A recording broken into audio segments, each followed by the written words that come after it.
अस्सलामुअलैकुम नाज़रीन, आप देख रहे हैं हल्कावार। मैं हूं आयशा जुल्फ़िकार और मैं शुमाइला चौधरी। नाज़रीन, हमारा आज का पहला हल्का NA 127 लाहौर 11 है, जो 2018 में NA 133 लाहौर 10 था और आम इंतखाबात में यहाँ से कामयाब हुए थे मुस्लिम लीग नून के मोहम्मद परवेज मलिक। और इस बार यहाँ से पीपल्स पार्टी के उम्मीदवार हैं बिलावल भुट्टो जरदारी। NA 127 का शुमार लाहौर के अहम इंतखाबी हलकों में होता है।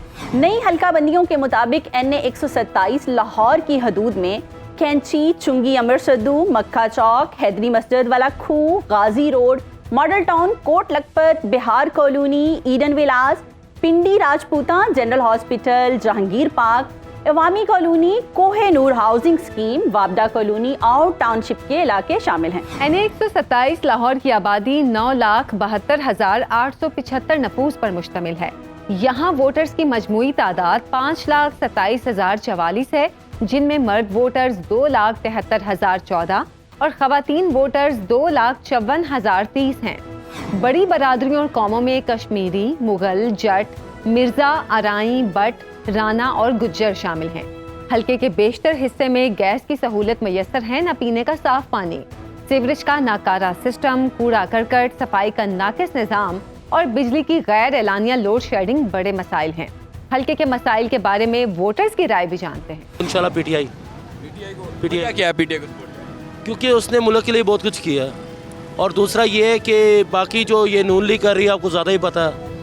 असल वोट बेटा दिल देता ही नहीं किसी को देने के लिए। अब इतनी परेशानी कर दी है ना लोगों ने, समझ नहीं आती किसको दें वोट। सबसे बड़ा मसला महंगाई इतनी ज़्यादा हो गई है, वहाँ परेशान है, क्या करें। पेट्रोल जब इमरान खान गए उस टाइम 150 रुपये लीटर पेट्रोल था, अब 300 रुपये लीटर पेट्रोल है। हर जो भी काम करते हैं आप देखें अपने लिए करते हैं, हमारे लिए कुछ नहीं करते। ये लोग डील करके हैं, हर कोई कहता है ये वज़ीर आज़म नवाज शरीफ बनेगा, तो हर वहाँ अब जड़ी वहाँ में बेवकूफ़ नहीं है। और इसका मज़ा तो चख लिया है ना, ये खान साहब नया पाकिस्तान बनाने के चक्कर में लोगों का जुलूस ही निकाल दिया है। तो बस ये इसलिए कि नवाज शरीफ आया, अब कम बैक करेगा वो, यानी कि चीज़ें वगैरह सस्ती करेगा। अभी देखें वो 90 दिन का उसने टाइम दिया था, तो 90 दिन में क्या वो उसने 4 सालों में कुछ नहीं किया। तो ये तो फिर देखें लोगों को दिखता भी है कि वो कोई लगा भी रहा वो, तो इसलिए नून लीग ही जीतेगी। ग्रीन टाउन का रिहायशी हूँ, इंशाल्लाह वोट मैंने देना है, PTI को सपोर्ट करता हूँ और PTI को सपोर्ट करूँगा। शेर को डाला था, चपुर्जी जाके डाल के आए थे। हमारा वोट निकलता है चपुर्जी जाके वहाँ पे जाके डाल के आते हैं। पीछे 2018 से अभी तक फारिग ही बैठे हैं, हल्के फुल्के छोटे मोटे चल रहे हैं, कोई इतने खास नहीं है, बड़ा प्रोजेक्ट कोई नहीं। बस दिल की मर्जी है, पिछली दफा इमरान खान को दिया था। 2018 में NA 127 NA 133 था। आम इंतखाबात में यहाँ से मुस्लिम लीग नून के मोहम्मद परवेज मलिक 89,699 वोट लेकर कामयाब हुए थे। तहरीक इंसाफ के मोहम्मद एजाज चौधरी 77,293 वोट लेकर रनर अप रहे। तहरीक लब्बैक के उम्मीदवार मतलूब अहमद चौधरी 13,235 वोट लेकर तीसरे नंबर पर थे। हल्के से वोटिंग टर्न आउट 51% रहा। 2013 में NA 127 NA 123 था और यहाँ से नून लीग के मोहम्मद परवेज मलिक बड़ी लीड से कामयाब हुए थे, जिनको मिले थे 1,26,878 वोट। दूसरे नंबर पर तहरीक इंसाफ के उम्मीदवार आतिफ चौधरी थे, जिन्हें 40,617 वोट मिले। पीपल्स पार्टी के उम्मीदवार मियां अजीजुर रहमान चंद ने सिर्फ 3,717 वोट हासिल किए। 2021 में MNA परवेज मलिक की वफात के सबब यहाँ होने वाले ज़िमनी इलेक्शन में परवेज मलिक की अहलिया शाइस्ता परवेज मलिक 40,811 वोट लेकर कामयाब हुई। पीपल्स पार्टी के असलम गिल को 32,311 वोट पड़े।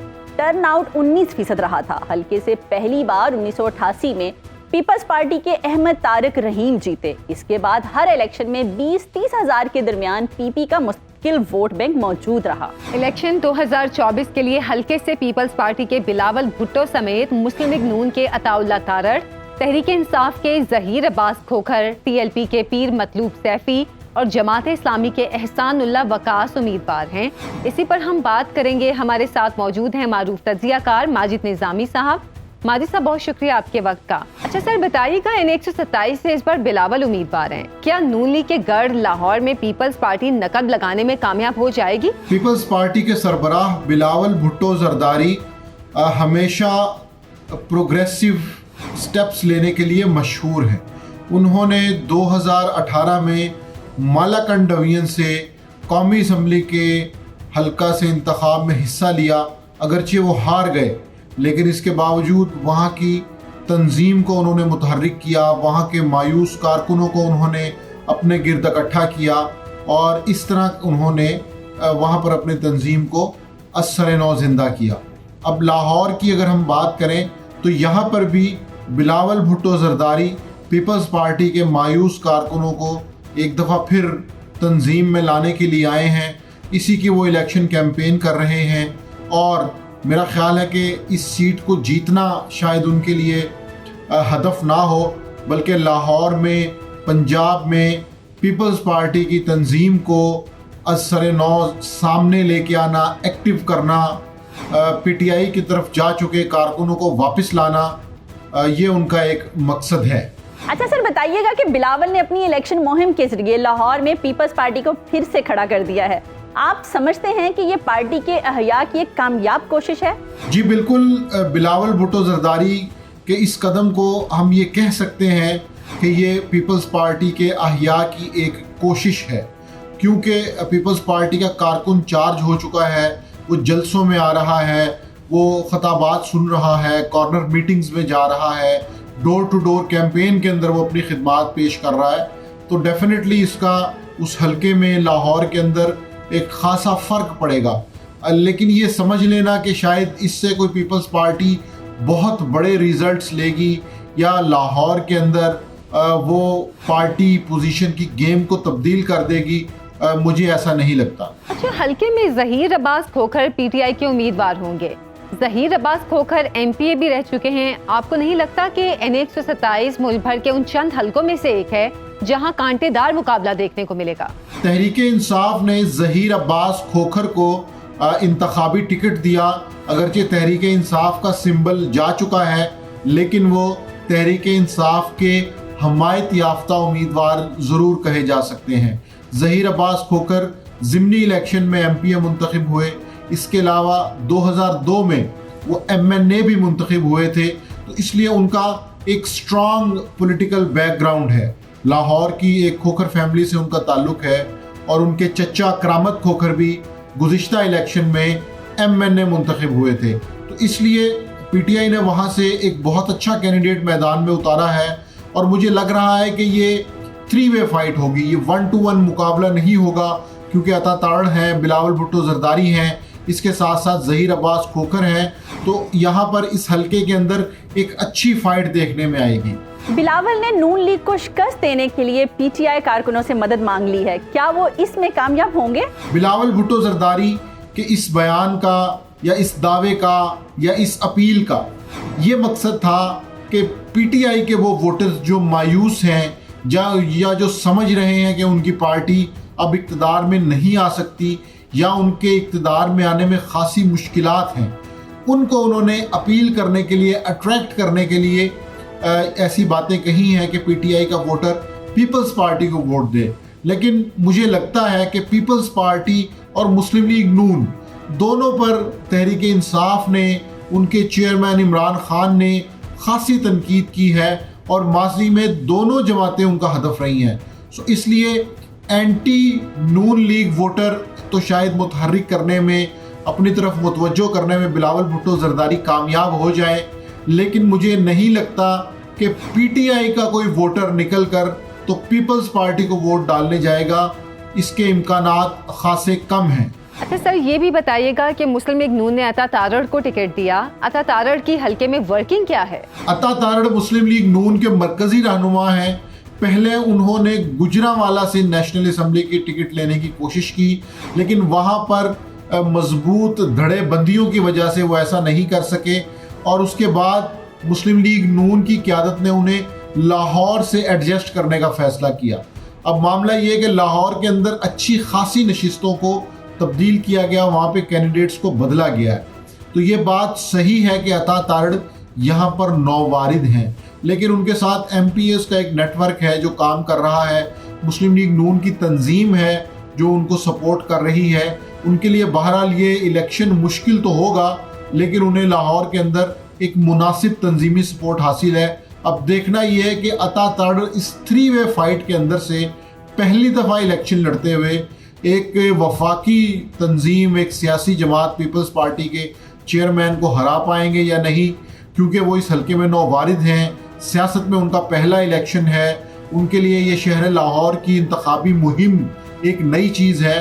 सो कई सवालात हैं, इसलिए अब देखना यह है कि तीनों उम्मीदवारों में से कौन बेहतर फाइट दे के 8 फरवरी को जीत अपने नाम करेगा। ठीक है सर, बहुत शुक्रिया आपका। इसी पर हम बात करेंगे, हमारे साथ मौजूद हैं ज़हीर अब्बास खोखर। जी देखें, सबसे पहले तो ये है कि अल्हम्दुलिल्लाह अल्लाह पाक के फजल करम से जो हमारी इलेक्शन कैंपेन है वो बहुत ज़बरदस्त चल रही है, और जो चैलेंजेस आते हैं हम उनको, और हमारे अवाम और हमारे लोग इमरान खान के चाहने वाले उनको मर्दाना वार जो उनको फ़ेस करते हैं। जैसे किसी शायर ने कहा कि मुश्किलें इतनी हुई कि आसान हो गई। अब अल्हम्दुलिल्लाह सुबह सवेरे और रात 12-1 बजे तक हमारे कारकुनान PTI के वर्कर्स जो हैं, और उसके अलावा आम आवाम जो है वो अब 8 फरवरी का इंतज़ार कर रही हैं और शिद्दत से इंतज़ार कर रही हैं। काश को वो दिन जल्दी आए और वो अपना जो है वो हक़ राय दही इस्तेमाल करें, और जो इमरान खान के बाइतमाद जो कैंडिडेट्स हैं, जैसे कि NA 127 से मेरा इंतखाबी निशान घड़ियाल है, और PP 162 से शबीर गुजर साहब है, उनके इंतखाबी निशान बतख है। तो इसी तरह तमाम उम्मीदवारान जो है अपने अपने हल्का से अलग-अलग इंडिपेंडेंट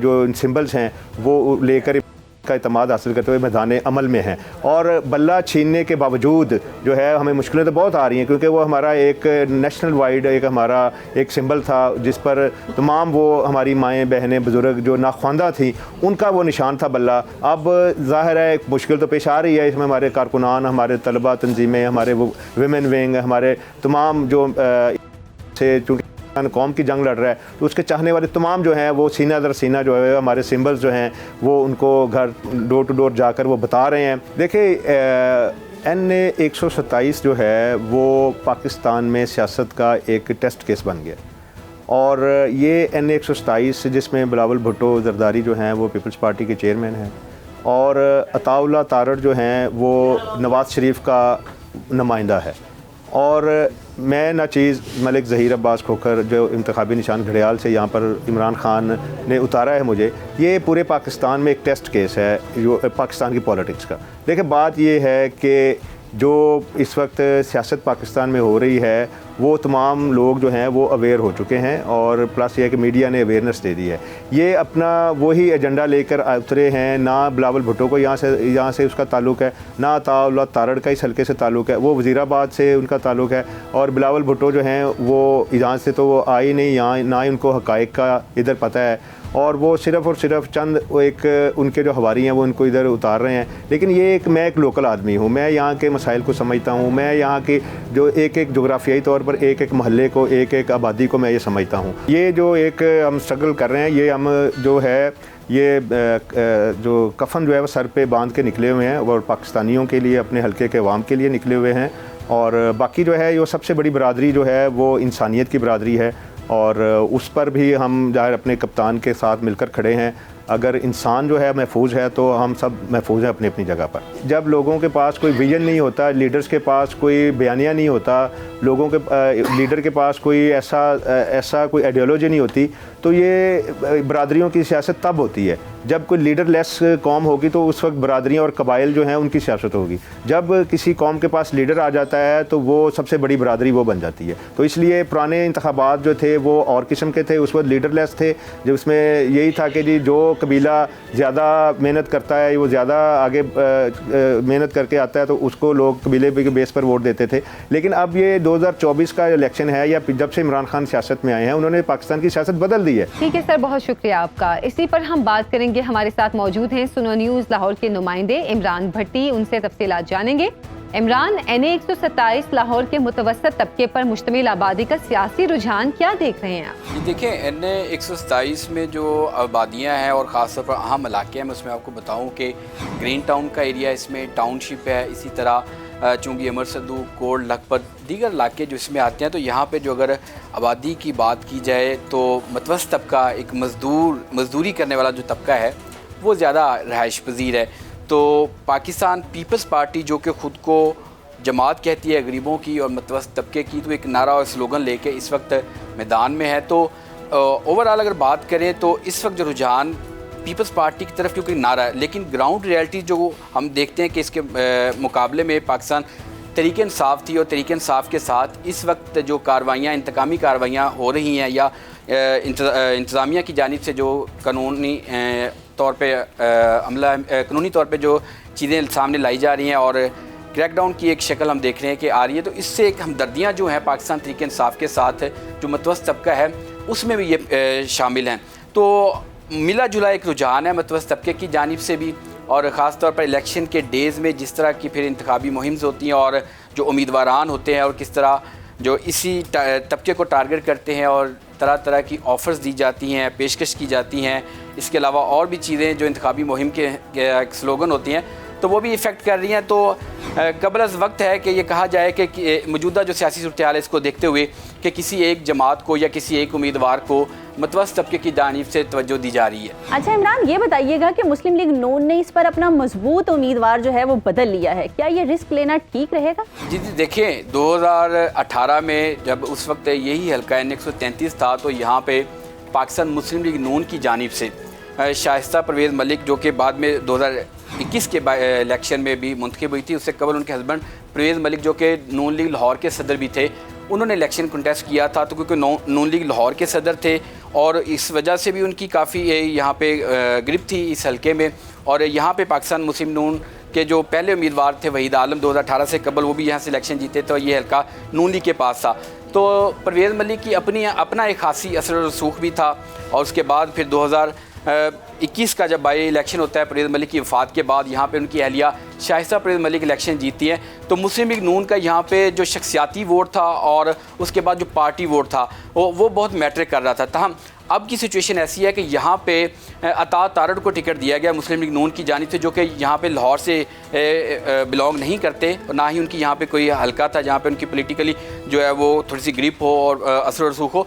तो ये मुस्लिम लीग नून के लिए ये चीज़ मैटर करेगी कि वो उम्मीदवार जो गुज़िश्ता 2 इंतखाबात हुए थे 2018 का और 2021 का, वो उम्मीदवार वो सियासी ख़ानदान यहाँ पे अब इलेक्शन नहीं कंटेस्ट कर रहा। तो यहाँ पे बज़ाहिर ऐसा लग रहा है कि पाकिस्तान मुस्लिम लीग नून का जो पार्टी वोट होगा, अता तारड़ सिर्फ वही वोट हासिल करने में कामयाब होंगे। इमरान, इस पर हल्के से बिलावल भुट्टो भी इलेक्शन लड़ रही हैं, क्या वो अवामी हिमायत हासिल करने में कामयाब होंगे? देखें, यही वो हल्का है जहाँ पे बिलावल भुट्टो के नाना जुल्फ़कार अली भुट्टो ने इलेक्शन कंटेस्ट किया था 1970 में, और 1970 के इंतखाबात में उन्होंने यहाँ पे लामा इकबाल के साहबजादे डॉक्टर जवेद इकबाल को शिकस्त दी थी। और क्योंकि पीपल्स पार्टी का जो वोट है वो नज़रियाती वोट है और जुल्फ़कार अली भुट्टो के चाहने वाले इसी हल्के में मौजूद है और इसी हल्के में ही जुल्फ़कार अली भुट्टो ने इलेक्शन कंटेस्ट किया था।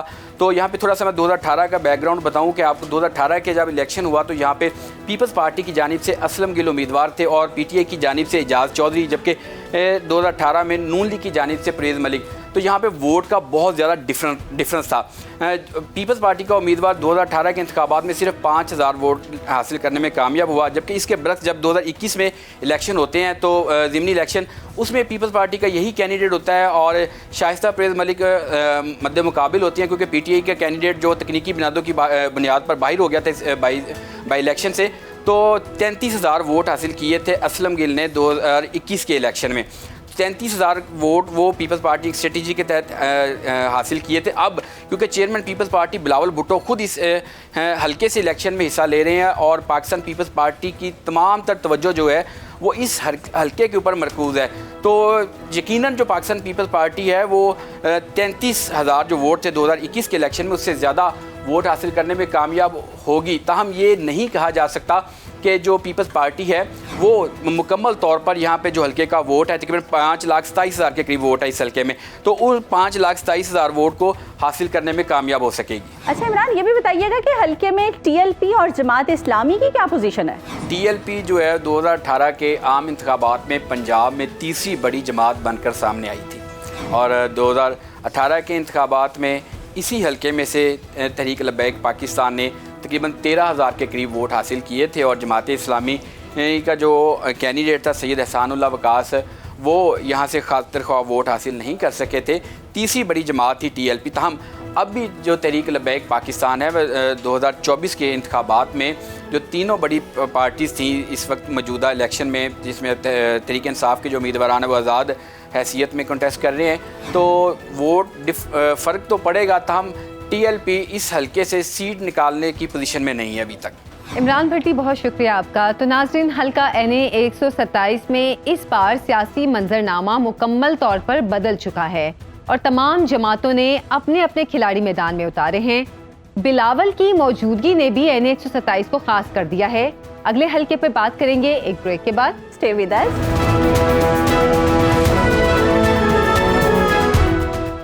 वेलकम बैक नाजरीन। हमारा आज का दूसरा हल्का NA 54 रावलपिंडी 3, जो गुज़श्ता इंतखाबात में NA 63 था और यहाँ से जीते थे तहरीक इंसाफ के गुलाम सरवर खान। नई हल्का बंदियों के मुताबिक NA 54 की हदूद में टेक्सला, कैंट, अडियाला, उस्मान खटर, खुरम पराचा, मोहड़ा, शाह वली शाह, ढोक हुकमदाद, मुस्लिम टाउन, खुरम कॉलोनी, ढोक फरमान अली, ढोक खाबा, मिल्लत कॉलोनी के इलाके शामिल हैं। अहम बरादरियों में खटर, आवान, राजपूत, मीर, बट, शेख, खान, मलिक, सैयद, जेलदार, कश्मीरी शामिल हैं। 2023 की मर्दमशुमारी के मुताबिक हल्के की कुल आबादी 8,43,410 नफूस पर मुश्तमिल है। 2018 के मुताबिक रजिस्टर्ड वोटर्स 4,66,344 थे। मर्द वोटर्स 2,41,350 और ख़वातीन वोटर्स 2,24,994 हैं। मसाइल की बात करें तो उनमें टूटी फूटी सड़कें, तजावज़ात, जुराइम की बढ़ती शरह, चोरी, राहज़नी की वारदातें, सीवरेज और गलियों की पुख्तगी वगैरह, हैवी ट्रैफिक का अंदरून शहर दाखिले के बायस ट्रैफिक जाम रहना अहम मसले हैं। आगे बढ़ने से पहले NA 54 के अवामी मसाइल के बारे में यहाँ के अवाम से भी जान लेते हैं। मेन मसले रोडें हैं, गलियाँ हैं और उसके अलावा मतलब है कि बिजली है, गैस है, ये कोई चीज़ भी नहीं है यहाँ पे। मतलब बिजली जो 1 घंटा आती है, 2-2 घंटे आती नहीं है इस इलाके में, और बिजली भी, पानी भी नहीं है। पानी बाहर एरिया में तो लगा हुआ ही नहीं है, वो इस्लामाबाद से लोग भर के लेके आते हैं गाड़ियों में पीने के लिए। तो इसलिए मतलब है कम से कम हल्के के लोगों को, जो यहाँ के इलेक्शन लड़ने वाले लोग हैं, जो लीडर हैं, उनका काम है ना पहले हल्के पे ये पता करें कि कहाँ पे क्या क्या मसाइल हैं। मसला ये है कि यहाँ के तो मसाइल अगर बयां किए जाएँ तो बहुत सारे हैं, एक कोई मसाइल नहीं है। समय बात ना, इलेक्शन भी नज़दीक आ रहा है तो गरीब आवाम को कोई किसी किस्म की सहूलत मुयसर नहीं हो रही। जो भी आता है, जो भी मिसाल के तौर पे वज़ीर-ए-आज़म बना है, हमें तो सब ने वही लॉलीपॉप वाला काम बनाया हुआ है। इलेक्शन आया, वोट ली और चले गए। हमारे लिए कोई भी ठीक नहीं है। समय बात ना, हमें तो वही है, हमने खुद मजदूरी करनी है और खाना है। सारे यहाँ के मसाइल ये हैं कि एक तो लाइट होती ही नहीं है, ठीक है। थोड़ी बहुत जो लाइट होती है, जब महीने बाद बिल आते हैं, ठीक है, वो बिल भी देखने वाले होते हैं, कम से कम नहीं 8,000 10,000। अब गरीब बंदा जो है ये इतने बिल तो नहीं अफोर्ड कर सकता। फिर गैस की भी यही हालात हैं, गैस तो बिल्कुल होती ही नहीं है। सुबह के टाइम पे होती है तकरीबन 3-4 बजे के टाइम पे, उसके बाद 5-6 बजे 7 बजे ख़त्म, कुछ भी नहीं है। सर, इस इलाके के जो बुनियादी मसाइल है, सबसे पहले गैस है, बिजली है, पानी है, जो बुनियादी मसाइल है इलाके के, जिसमें गैस की भी बहुत ज़्यादा लो शेडिंग होती है और बिजली की भी जो है बहुत देर तक लो शेडिंग होती है। आजकल तो पक्की बंद कर देते हैं, सुबह 6 बजे शाम 6 बजे तक ऑन करते हैं। उसके बाद जो पानी का मसला है वो भी आपके सामने है, बिल्कुल पानी की शदीद किल्लत है यहाँ पे। और जो पाइप वगैरह लाइनें लगी हुई हैं वो भी जो है जगह जगह से टूटी हुई है, काम करने वाला कोई है ही नहीं है, ऊपर कोई उनको पूछने वाला ही नहीं है। सबसे ज़्यादा बड़ी चीज़ तो ये है कि महंगाई बहुत ज़्यादा है, हर चीज़ बहुत ज़्यादा हाई रेट पे हो गई है। मतलब एक गरीब बंदा नहीं, जो दाल साग खाने वाला बंदा था ना, तो उसके लिए भी बड़ी मुश्किलात दरपेश हो गई हैं। वो भी अभी दाल और साग खाने के लिए भी सख्त परेशान है कि मैं दाल और साग कैसे खाऊँ। पहले 2 वक्त की रोटी खा सकता था, अब 2 वक्त की रोटी भी नहीं खा सकता। तो हुकूमत को और इक़्तिदार में आने वाले लोगों को चाहिए कि सबसे पहले महंगाई पे तवज्जो दें। महंगाई पे जब तवज्जो देंगे तो सारा मसाइल हल हो जाएंगे। NA 54 के अवामी मसाइल अवाम की ज़बानी हमने जाने। अब बात करते हैं 2018 के इंतखाबात की। नाज़रीन, NA 54 गुज़श्ता इंतखाबात में NA 54 रावलपिंडी NA 63 था। यहाँ से तहरीक इंसाफ के उम्मीदवार गुलाम सरवर खान 1,02,632 वोट लेकर कामयाब हुए थे। दूसरे नंबर पर आज़ाद उम्मीदवार चौधरी निसार अली खान ने 66,653 वोट लिए। मुस्लिम लीग नून के मुमताज़ खान को 23,233 वोट पड़े। टर्नआउट 59% रहा। गुलाम सरवर खान के तहरीक इंसाफ में शामिल होने और ये सीट खाली करने पर यहाँ होने वाले ज़िमनी इलेक्शन में कामयाब हुए थे तहरीक इंसाफ के मंसूर हयात खान। जिन्हें 72,011 वोट मिले थे। मुस्लिम लीग नून के अकील मलिक ने 45,639, हल्के में टर्नआउट 33% रहा था। इलेक्शन 2024 के लिए मुस्लिम लीग नून ने सीट एडजस्टमेंट के सबब हल्के से अपना उम्मीदवार खड़ा नहीं किया है। हल्के से IPP के उम्मीदवार गुलाम सरवर खान हैं, PTI के मलिक तैमूर मसूद, पीपल्स पार्टी के कमर अब्बास, TLP के काजी ताहिर महमूद, जमात इस्लामी के शमसुर रहमान सवाती भी इलेक्शन लड़ रहे हैं। हल्के में इस बार किसका पलड़ा भारी रहेगा, ये जानते हैं सुनो न्यूज के नुमाइंदे सरदार अवैस से।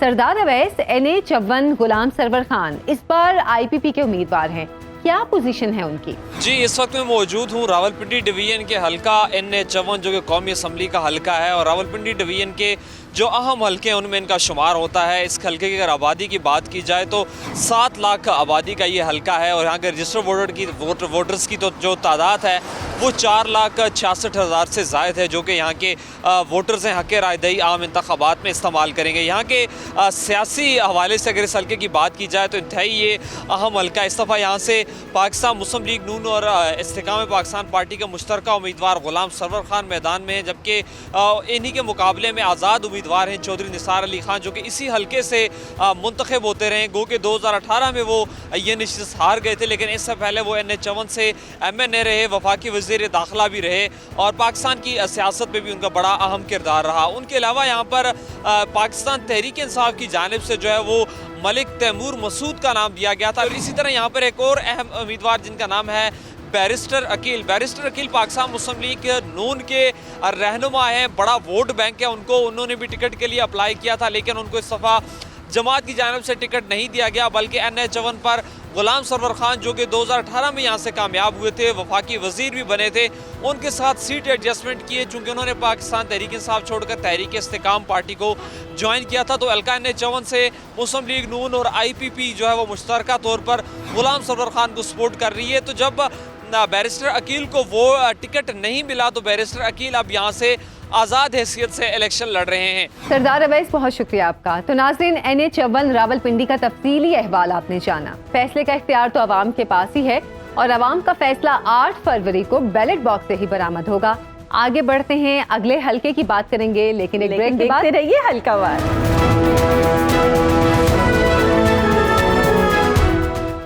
प्रोग्राम में एक बार फिर से खुशामदीद। बात करेंगे NA 73 सियालकोट की, जो 2018 में NA 75 सियालकोट था, और 2018 के इंतखाबात में यहाँ से मुस्लिम लीग नून के टिकट पर सैयद इफ्तिखारुल हसन कामयाब हुए थे। NA 73 के अहम इलाकों में वडाला सिंधवा, बुढ़ा गोराया, रछाड़ा, मते के नागरा, राजा घुमान, गलोटियाँ खुर्द, गलोटियाँ कलां, धामों के अद्दोवार, आलो महार, मालो के कला, शोभा सिंह, गठियालियाँ, डस्का शहर, जाम के चीमा, लद्दे गुजरा, सिंधा वाला, मित्रा वाली, बम्बा वाला, बाढ़े वाला शामिल हैं। हल्के की आबादी 8,68,914 है।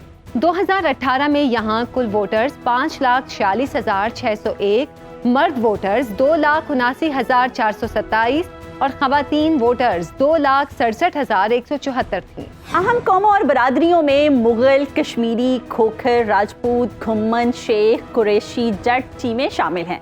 अहम अवामी मसाइल में सीवरेज, टूटी फूटी सड़कें, साफ पानी की किल्लत और लोड शेडिंग के मसाइल हैं। हल्के के मसाइल के बारे में वोटर्स की राय भी जानते हैं। अवामी रोड साढ़ा जड़ा काफ़ी अरसों से टूटे फूटे शिकार होए है, ये लंघना चलियाँ कोई बारिश जाती हो तो फिर बंदे तो दरकनार रह गए, औरतों का निकलना बड़ा मुश्किल हो जाता है। इस वास्ते असी यह कहने क्योंकि ऐसा कोई शरीफ आदमी आ जाए ਜਿਹੜੇ ਇਹਨੂੰ ਬਣਾਏ ਤਾਂ ਕਿ ਇਸ ਆਵਾਮ ਦੀ ਕੋਈ ਸੁਣੀ ਸੁਣਾਈ ਜਾਏ। मैं हुकूमत ਦੇ ਅੱਗੇ ਇਲਤਜਾ ਕਰਨਾ ਕਿ ਇਹ ਅਵਾਮੀ ਰੋਡ ਜਿਹੜਾ ਬਹੁਤ ਹੀ ਖਸਤਾ ਇਲਾਕਾ ਵੀ ਇੱਥੇ ਜਦੋਂ ਬਾਰਿਸ਼ਾਂ ਹੁੰਦੀਆਂ ਨੇ ਬਹੁਤ ਜ਼ਿਆਦਾ ਪਾਣੀ ਖਲੋ ਜਾਂਦਾ, ਔਰ ਬੱਚੇ ਵੀ ਤੇ ਬੁੱਢੇ ਵੀ ਜਿਹੜੇ ਨੇ ਉਹ ਕਈ ਦਫਾ ਗਟਰਾਂ ਦੇ ਢੱਕਣ ਉਠਾਏ ਹੁੰਦੇ ਨੇ, ਉਹਨਾਂ ਦੇ ਵਿੱਚ ਡਿੱਗ ਪੈਂਦੇ ਨੇ। ਲਿਹਾਜ਼ਾ ਮੈਂ ਹੁਕੂਮਤ ਦੇ ਅੱਗੇ ਇਲਤਜਾ ਕਰਨਾ ਕਿ ਇਹ ਜਿਹੜਾ ਵੇ ਮਾਮਲਾ ਜਿਹੜਾ ਵੇ ਇਹਨੂੰ ਆਲਾ ਤੋਂ ਆਲਾ ਸੱਤਾ ਤੇ ਉਠਾ ਕੇ ਇਹਨੂੰ ਸਹੀ ਛੇਤੀ ਤੋਂ ਛੇਤੀ ਮੰਜ਼ਿਲ ਮਕਸੂਦ ਤੇ ਪਹੁੰਚਾਇਆ ਜਾਏ। NA 73 ਸ਼ੁਰੂ ਤੋਂ ਨੂਨ ਲੀਗ ਦਾ ਗੜ ਗਿਆ ਕਿ ਜਾਂਦਾ ਤੇ ਹੈ ਵੀ ਗੜ ਹੈ, ਲੇਕਿਨ ਇਹਨਾਂ ਨੇ ਮੇਜਰ ਮਸਾਇਲ ਜਿਹੜੇ ਨੇ ਮਸਾਂ ਕਿ ਨਾਮ ਜਿਹੜੇ ਸੀਵਰੇਜ ਦਾ ਨਿਜ਼ਾਮ ਹੈ ਉਹ ਸ਼ੁਰੂ ਤੋਂ ਤਬਾਹ ਬਰਬਾਦ ਹੈ। ਇਹ ਨਾਲੀਆਂ ਗਲੀਆਂ ਦਾ ਤੇ ਨਾ ਫੋਕਸ ਰੱਖਿਆ, ਲੇਕਿਨ ਚਾਹੀਦਾ ਕਿ ਇਹਨਾਂ ਨੂੰ ਆਉਣਾ ਜਿੱਤਣ ਤੋਂ ਬਾਅਦ ਮੇਜਰ ਮਸਾਇਲ ਜਿਹੜੇ ਨੇ ਉਹਨਾਂ ਨੂੰ ਹੱਲ ਕੀਤਾ ਜਾਵੇ। ਇਲੈਕਸ਼ਨ ਭਰਪੂਰ ਤਰੀਕੇ ਨਾਲ ਲੜਿਆ ਜਾ ਰਿਹਾ ਹੈ, ਲੇਕਿਨ ਕਿਸੇ ਬੰਦੇ ਦੀ ਵੀ ਇਹ ਤਵੱਜੋ ਨਹੀਂ ਹੈ ਕਿ ਆਪਣੇ ਸਾਡੇ ਮਸਾਇਲ ਜਿਹੜੇ ਨੇ ਉਹ ਜੂੰ ਕਿ ਤੂੰ ਨੇ। सीवरेज का निज़ाम है डस्के दी चारों अतराफ जो देख लो कि अपना रोड जेडे ने इसी तरह पड़े ने जितने मतलब है कि रोड ख़राब ने उसी तरह दुनिया नूं परेशानी बहुत ज़्यादा परेशानी है। इस तरह सीवरेज का साड़ा निज़ाम है जोड़ा बिल्कुल इस वक्त नाकाम है। बैंक रोड का सारा तुसीं हाल वेखो की बने हैं, ठीक है इत्थे बड़ी अहमियत है बैंक रोड, सारे बैंक इसे ही रोड ते ने ते ए वेखो खड्डे पानी इत्थे बारिश थोड़ी जी भी होई है तो इत्थे ते गोडे गोडे जिन्ना पानी खलोई जांदा ते इहदे हल भी ध्यान करन। असीं आने चलो जेहड़ी भी पार्टी अगे आए तो जरा बैंक रोड वाल भी तवज्जो करन।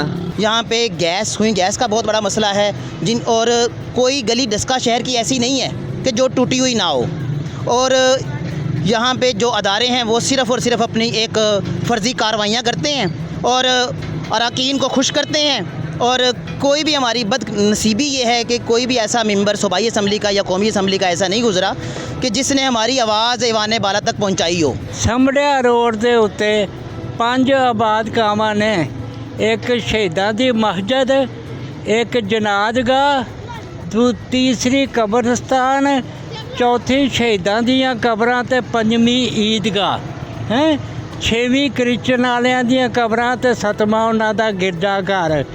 कोई मंजी लैके इत्थों लंघदा होएगा कोई बाहर दा मेहमान तो की कहेगा भी डस्के आलियो की हाल दे थे, असी सलवारां तां टुग के ते मंजी दे नाल जा रहे हैं। देखिए इस रोड का हाल, ठीक है वोट लेने के लिए सारे आ जाते हैं, ठीक है तो इस रोड का हाल देखें, ये इधर से जनाजे भी गुजरते हैं, ठीक है कोई किसी ने जुम्मा पढ़ने जाना है, ठीक है हाल देखे रोड का। जब वोट लेने आते हैं सब आ जाते हैं। वो निशान रफ़ीक का 5 साल हो गए हैं, आज तक हमने कभी देखा नहीं उसको इधर, ठीक है अब वोट लेने की बारी है, सारे इधर आ जाएंगे। 2018 में सियालकोट का ये हल्का NA 75 शुमार किया गया था।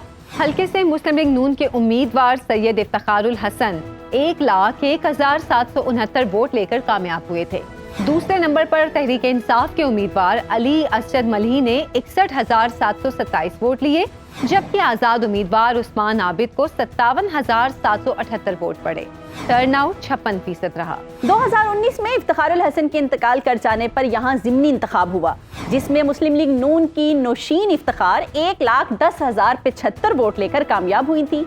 PTI के उम्मीदवार अली असद मली को 93,433 वोट मिले और TLP के मोहम्मद खलील सिंधु को 8,268 वोट पड़े। टर्नआउट 43% था। इलेक्शन 2024 के लिए मुस्लिम लीग नून की नौशीन इफ्तिखार और तहरीक इंसाफ के अली असद मलही ही उम्मीदवार होंगे। इसके अलावा पीपल्स पार्टी के राना महमूद अशरफ, TLP के तारिक साही और जमात इस्लामी के जुल्फिकार अहमद भी इलेक्शन में हिस्सा लेंगे।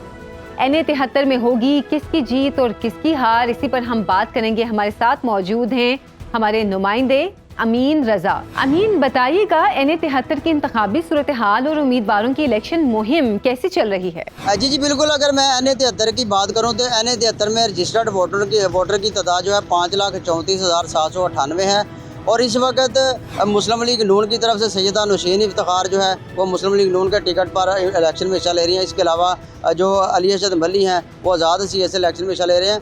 और अगर मैं इस हल्के की बात करूं तो इस हल्के के अगर मैं पस मंज़र में जाऊं तो 2018 में इस हल्का से सैयद इफ्तिखारुल हसन ज़ाहिर शाह ने मुस्लिम लीग नून की तरफ से कामयाबी हासिल की थी और MNA मुंतखब हुए थे और उनके मद्दे मुकाबल अली असद मली थे PTI के। और इसके बाद सैयद इफ्तिखारुल हसन ज़ाहिर शाह की 2020 में वफात के बाद 19 फरवरी 2021 को इस हल्का में ज़िमनी इलेक्शन हुआ और उस ज़िमनी इलेक्शन के चर्चे जो है वो पूरी दुनिया में जो थे, इसलिए कि वो उस इलेक्शन में 20 प्रिजाइडिंग अफीसर्स जो है वो बैलेट बॉक्सेस समेत तो गायब हो गए थे। इसके बाद इस इलेक्शन को कालादम करार दे के दोबारा 10 अप्रैल 2021 को दोबारा इलेक्शन हुआ तो उस इलेक्शन में सईदा नौशीन इफ्तिखार ने 1,10,000 वोट हासिल किए और उनके मद्दे मुकाबले अली असद मली ने 93,433 वोट हासिल किए। तो इस इलेक्शन में भी वो मद्दे मुकाबले हैं। तो इस हल्के की अगर मैं मसाइल की बात करूँ तो यहाँ पर जो शहर की अंदरूनी सड़कें हैं, समड़ा रोड है, कॉलेज रोड है, पसूर रोड है, बैंक रोड है, निस्बत रोड है, इससे ये जो सड़कें हैं वो सीवरेज की वजह से गंदा पानी खड़ा होने की वजह से टूट फूट चुकी हैं। इसके अलावा जो अंदरूनी शहर को मिलाने वाली सड़कें हैं वो भी खस्ता हाल हो चुकी हैं और इस जानब कोई भी तवज्जो नहीं दी गई। तो जब हमारी इस हवाले से वोटर्स से बात हुई तो वोटर्स का यही कहना है कि कई दहाइयों से, कई अदवार से यहाँ से मुस्लिम लीग नून ही कामयाब होती आई है, तो मगर इस हवाले से कोई तवज्जो नहीं दी। कर आप मैं मज़ीद पीछे जाऊँ तो बात करूँ तो 2008 में इस हल्का का जो नंबर था NA 113 था, और उस इलेक्शन में सैयद इफ्तिखार हुसैन ज़ाहिर शाह के दामाद मुर्तज़ा अमीन जो है वो मुस्लिम लीग नून के टिकट पर कामयाब हुए थे। और 2013 में जो है सैयद इफ्तिखार हुसैन ज़ाहिर शाह इस हल्का से कामयाब हुए थे, तब इसका जो हल्का का नंबर NA 113 था। इसके बाद 2018 में इस हल्का का नंबर जो है वो NA 73 हो गया और इसमें सैयद इफ्तिखार हुसैन ज़ाहिर शाह ने कामयाबी हासिल की और अब इस हल्का का नंबर जो NA 73 है। और तो यूँ मैं आपको बताऊं कि इस हल्का का नंबर तो तब्दील होता रहा, मगर इसके मसाइल जो है उनकी तब्दीली नहीं देखने में आई, क्योंकि मसाइल जूँ के तो है, मसाइल कम होने के बजाय उनमें मज़ीद इजाफा ही होता चला जा रहा है। अच्छा मुमीन रज़ा, NA 73 में वोटर्स के सियासी रुझान का भी बताइएगा। जी, अगर NA 73 के वोटर्स के रुझान की बात करें तो यहाँ पर मैं आपको बताता चलूँ कि वोटर काफ़ी हद तक खामोश है, क्योंकि जैसे मैंने पहले जिक्र किया कि 2021 के ज़िमनी इलेक्शन में जो है वो सैयदा नौशीन इफ्तिखार 1,10,000 और अली अरशद मलिक उनके मद्दे मुकाबले 93,000 से ज़्यादा वोट हासिल किया था, तो ज़्यादा फ़र्क नहीं था। तो अब भी जो है ना वो सूरत हाल यही है कि वोटर्स जो है वो खामोश है, क्योंकि जो PTI है उनके टिकट की बजाय आज़ाद हैसियत से उम्मीदवार वोट में चल रहे हैं और मुख्तलिफ़ निशानों से जो है ना वो मुख्तलिफ़ हल्कों से इसलिए है, और यहाँ पर भी यही सूरत हाल है। और उनकी जो PTI की मुहिम है वो सोशल मीडिया तक ही महदूद है और वैसे भी वो डोर टू डोर जो है ना कैंपेन नहीं कर रहे। तो इसके बरक्स जो है वो मुस्लिम लीग नून के जो उम्मीदवार हैं वो प्रॉपर तरीके से वो कॉर्नर मीटिंग्स भी कर रहे हैं, जलसे भी हो रहे हैं। इसके अलावा मुख्तलिफ़ बरादरियों उनके साथ हमायत का बाज़ार भी कर रही हैं और यूँ उनकी कैंपेन जो है वो चल रही है। और इसलिए जो वोटर्स है वो खामोश है कि अब अतमी जो तौर पर जो वोटर्स कैसे निकलता है। और यहाँ पर मैं एक चीज़ और का जिक्र करता चलूँ कि कुछ यहाँ से मुहिम कुछ सुसर रवि का इसलिए भी शिकार है क्योंकि ये फरवरी का महीना, और जो जब 2021 में फरवरी में ही ये इलेक्शन हुआ था तो उस वक्त धुंध छाई हुई थी, धुंध की नज़र ही जो है वो इलेक्शन हुआ था। और अब भी जो है वो धुंध छाई हुई है और सरगर्मियाँ स्लो हैं, सियासी सरगर्मियाँ स्लो हैं, मगर इसके साथ साथ इसी वजह से जो है ना वो सियासी पारा भी उस हवाले से हाई नहीं हो रहा, क्योंकि इलेक्शन को चंद रोज़ ही बाकी रह गए हैं, मगर सियासी पारा उस लिहाज से हाई नहीं जा रहा, क्योंकि कुछ मौसम की शिद्दत है, कुछ इस तरह के मामला हैं। तो इस वजह से जो है ना वो वोटर्स जो है ना वो खामोश और अपने तरीके से वो जो है ना वो खुल खिला के अपने राय का इजहार नहीं कर रहा। अमीन रज़ा, मुस्लिम लीग नून और तहरीक इंसाफ के साबिका उम्मीदवार ही इस बार आमने सामने होंगे, क्या नताइज भी साबिका ही मुतवक्के हैं? जी बिल्कुल, अब जो उम्मीदवार मैदान में हैं मुस्लिम लीग नून की तरफ से सैयदा नौशीन इफ्तिखार हैं, PTI की तरफ से आज़ाद हैसियत से अली अरशद मलिक मैदान में हैं, और यही उम्मीदवार जो है वो 2021 के ज़िमनी इलेक्शन में भी मद्दे मुकाबल थे। और 2018 की अगर बात करें तो सैयद इफ्तिखार हुसैन ज़ाहिर शाह के साथ भी जो सैयदा नौशीन इफ्तिखार के वालिद सैयद इफ्तिखार हुसैन जो साबिक़ एमएन है उनके मद्दे मुकाबले अली अरशद मलिक थे, और यही दो उम्मीदवार इस इलेक्शन में भी मद्दे मुकाबला जिनके दरमियान मुकाबला होने जा रहा है। और इसके साथ साथ एक और उम्मीदवार जो है वो पाकिस्तान पीपल्स पार्टी की तरफ से वो मंजर यहाँ पर है, वो नए उम्मीदवार हैं और वो भी लोगों की तवज्जो हासिल कर रहे हैं, क्योंकि लोगों का यही कहना है कि ये क्योंकि अली अरशद मलिक जो है वो 2002 में मैंने मुंतखब हो चुके थे पाकिस्तान मुस्लिम लीग काफ के टिकट से, और सैयदा नौशीन इफ्तिखार भी ज़िमनी में मुंतखब हो चुके हैं। तो लोग अब उनका यही उनका जो लोगों का वोटर्स का जो है वो मतवा नज़र यही है कि ये उम्मीदवार जो है वो ऑलरेडी मुंतखब हो चुके हैं। तो महमूद अशरफ जो है वो नया चेहरा है और वो टैलेंटेड भी हैं, और इसके अलावा पंजाब में जैसे पीपल्स पार्टी की मुहिम चल रही है, इस वाला से जो राना महमूद अशरफ हैं वो भी वोटर्स की तवज्जो हासिल कर रहे हैं। तो यही जो देखने में आ रहा है वो मुकाबला बाज़ार तो PTI और मुस्लिम लीग नून के दरमियान ही है, और जैसे 2018 में जो रिज़ल्ट आया और इसके अलावा जो ज़िमनी इलेक्शन में 2021 में रिज़ल्ट आए तो उसी मुताबिक ये रिज़ल्ट आने की तवक्को की जा रही है। बहुत शुक्रिया अमीन रज़ा आपका। तो नाजरीन, NA 73 सियालकोट के शहरी देही हल्के में दिलचस्प मुकाबला देखने को मिल सकता है। यहाँ से हैरान कुन नताइज भी मुतवक्के हैं, जिनके लिए हमें 8 फरवरी का इंतजार करना होगा। इसी पर करते हैं अपने आज के प्रोग्राम का इख्तिताम। कल दोबारा मुलाकात होगी, इजाजत दीजिए। अल्लाह हाफ़िज़।